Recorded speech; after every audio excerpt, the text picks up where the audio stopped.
और श्याम सुंदर की दशा कैसा होता है।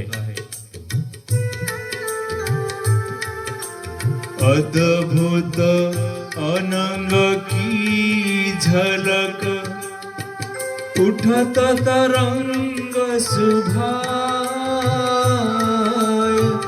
अद्भुत अनंग की झलक, उठत तरंग सुभाय। समुझी दशा पिय की प्रिया, रहत छिपाय छिपाय। समुझी दशा पिय की प्रिया, रहत छिपाय छिपाय। रहत छिपाय छिपाय।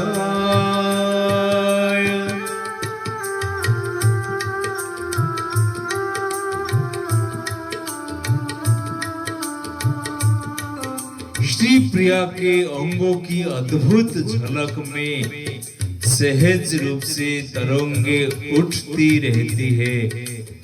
श्री श्याम सुंदर इन तरंगों को देखकर विवश हो जाते हैं। यह समझकर श्री प्रिया अपने अंगों को छिपाती रहती है। छिपा